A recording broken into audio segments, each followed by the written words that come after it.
Okay, welcome back. This problem is asking us to find the inverse of A using the method of adjoints. So not using the method of row reduction. We're not going to put this in A bar identity row reduce until it's identity bar A inverse. We're going to use the adjoint method instead.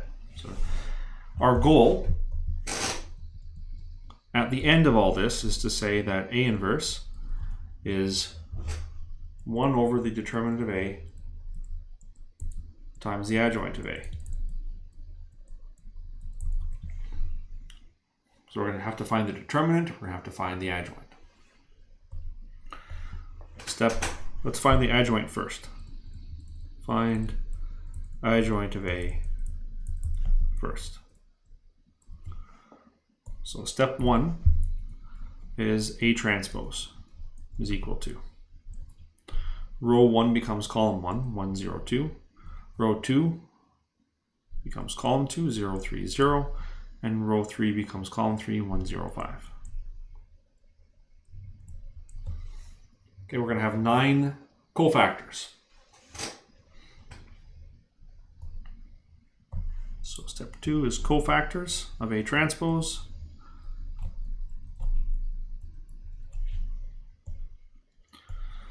So the first cofactor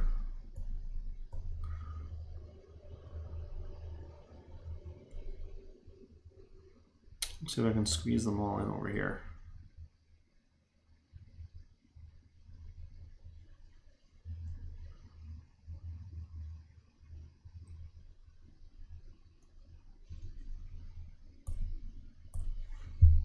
C11.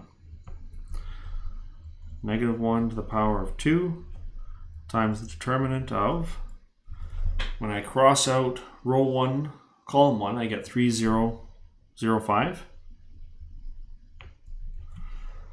So that's going to be 15. 1 times 3 times 5 minus 0 times 0.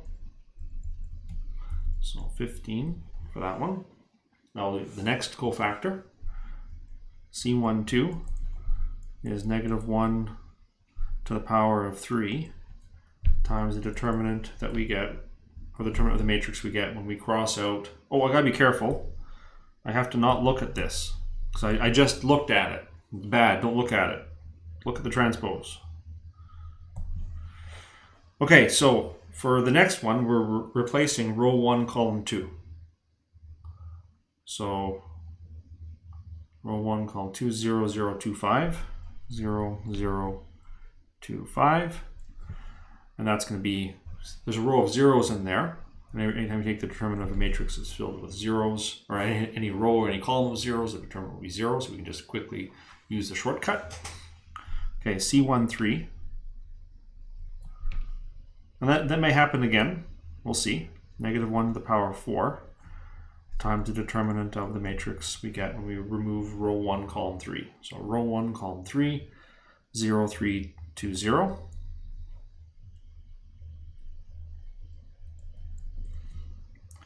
We get positive 1 times 0 minus 6, which is negative 6. Okay, let's calculate the next ones.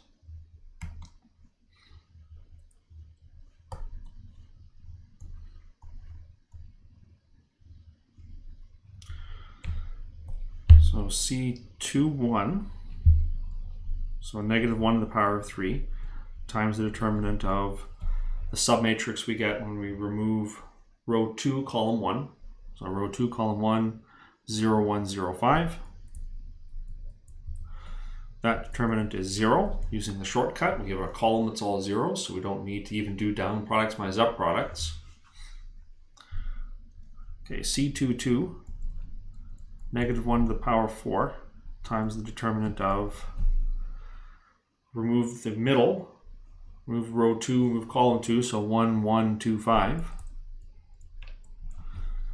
We're going to have 1 multiplied by 5 minus 2, so we're going to get 3. Okay, now C23, negative 1 to the power of 5 times the determinant of, we're removing row 2, column 3, so 1, 0, 2, 0, which is 0.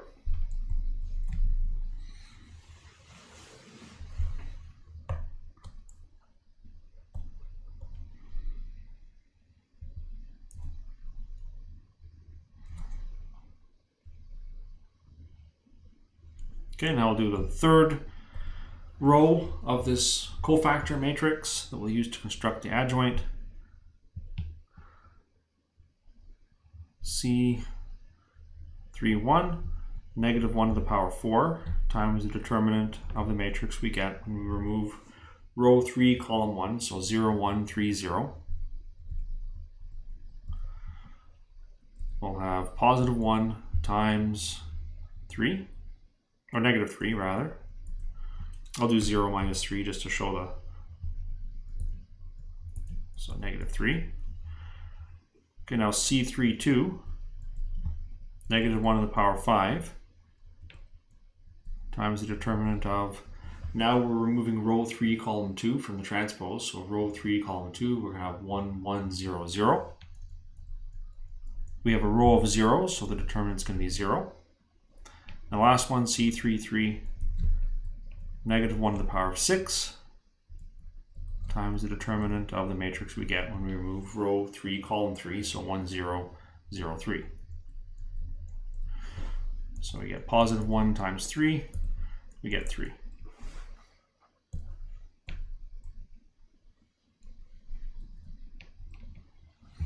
So we can conclude part of the calculation. We can say that the adjoint of A is equal to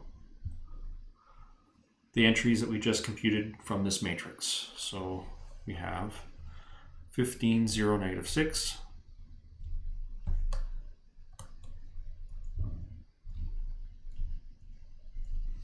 And then 0, 3, 0. And then negative 3, 0, 3.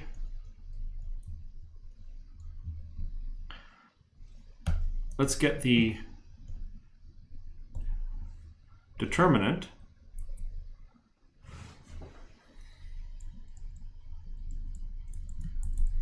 So I'm going to make two copies, 1, 0, 2, 1, 0, 2, 0, 3, 0, 0, 3, 0, 1, 0, 5, 1, 0, 5.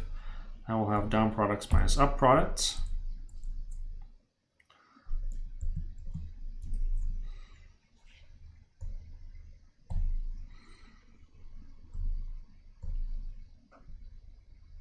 So 15, 0, 0. And then minus the upper products, 6, 0, 0. So 15 minus 6, we have 9.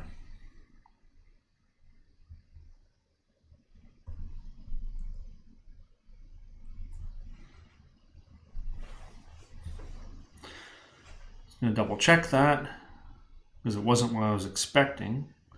I was expecting to get 3.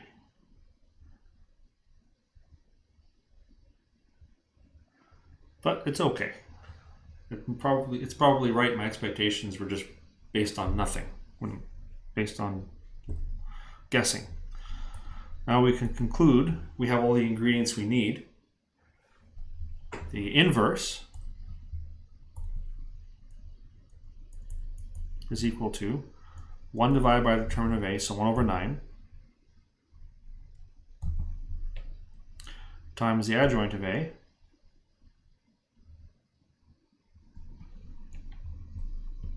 (15, 0, negative 6, 0, 3, 0, negative 3, 0, 3.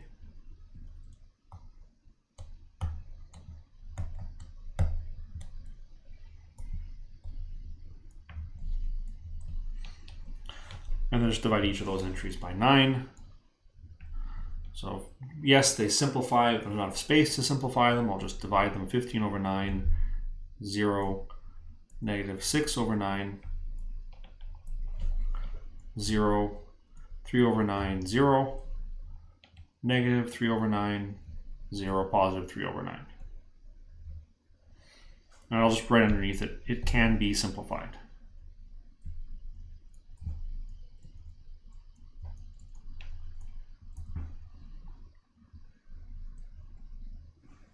Just the fractions.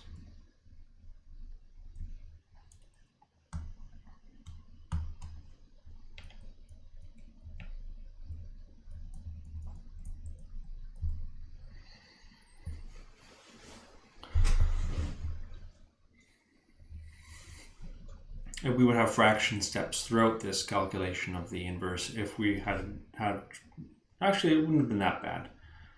Row 1, yeah, had been given the choice, I would have done this by row reduction because this matrix is very, very close to being row reduced. Row 3, subtract row 1, and then you're just divide row 3 by 3, then replace row 1 by row 1 minus 3 row 3, and then divide row 2 by 3, divide row 3 by 3, and you'll get this.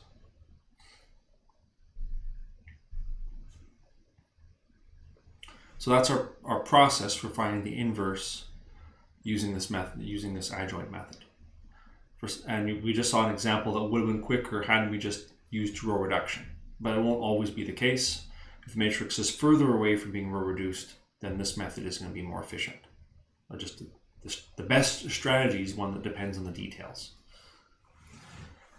We can take this new method that we just learned for calculating inverses and couple it to the method for using inverses to solve systems of linear equations. We can put them both together.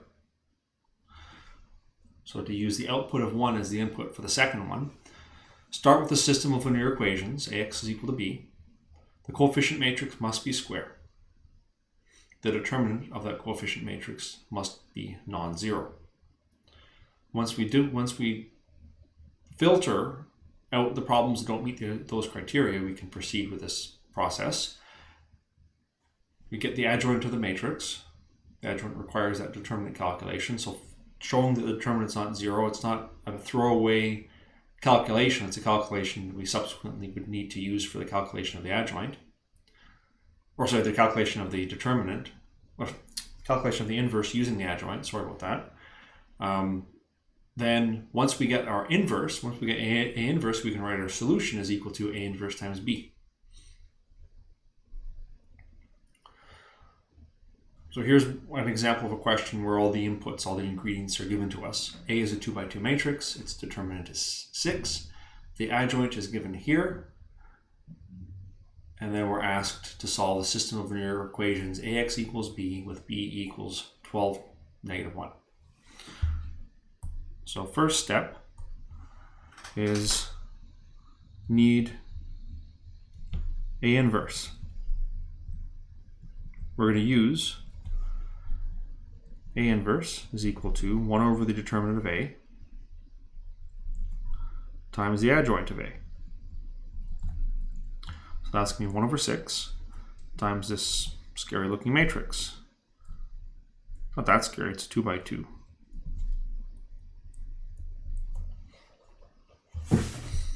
Now I'm just going to multiply that scalar in. So I'll have 5 over 6, 1, 14 over 6. You know, I'm going to leave it as 6 over 6. I'm going to leave it 6 over 6 and 18 over 6.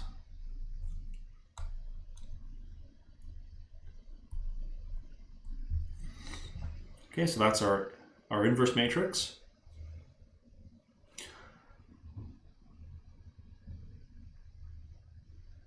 Next step is we're going to calculate the solution to the system of linear equations. Now find x, our solution, using x equals A inverse times b. So the inverse we just found, 5 over 6, 6 over 6, 14 over 6, 18 over 6, multiplied by b, 12, negative 1. Okay, so let's see what happens. We have row 1 dot column 1. So that's going to be 5 over 6 times 12. I'll write that out. 5 over 6 times 12 plus, so minus 1 times 6 over 6, or I'll do plus 6 over 6 times negative 1. And now row 2 dot the column. So 14 over 6 times 12 plus 18 over 6 times -1.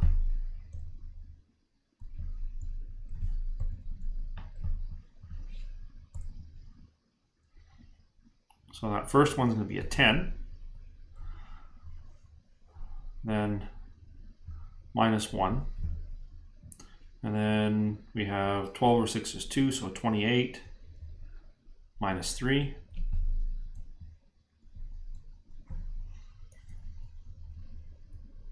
We get 925.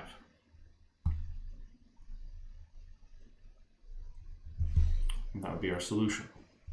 And then maybe we're just asked for y, maybe we're just asked for x. So this means x is equal to 9, y is equal to 25.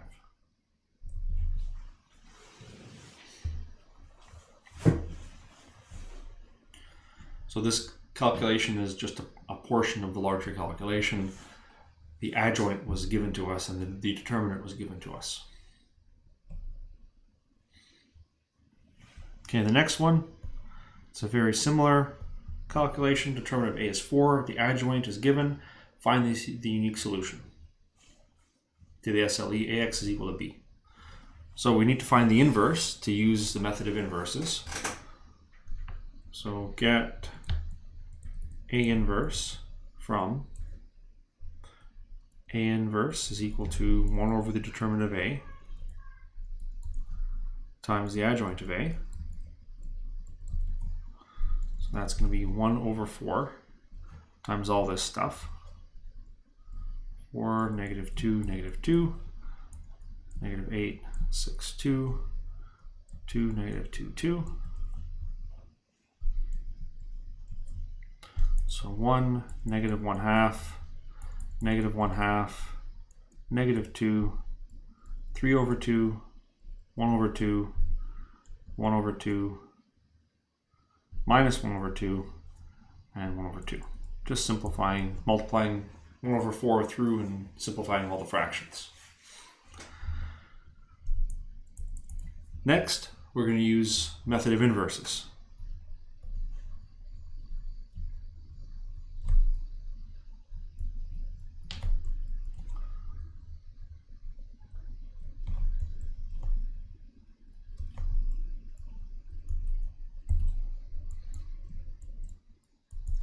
So x is equal to A inverse times b. Here's our inverse matrix. 1, -1/2, -1/2, -2, 3 over 2, 1 over 2, 1 over 2, -1 over 2, 1 over 2, times b. 2, -1, 1. So we have to, well, whenever we're using this method, we have to write b as a column. Even though it's given, it looks like a vector, that's our shorthand. That's one of the shorthand notations that we use. B is always a column, the right-hand side of our system of linear equations.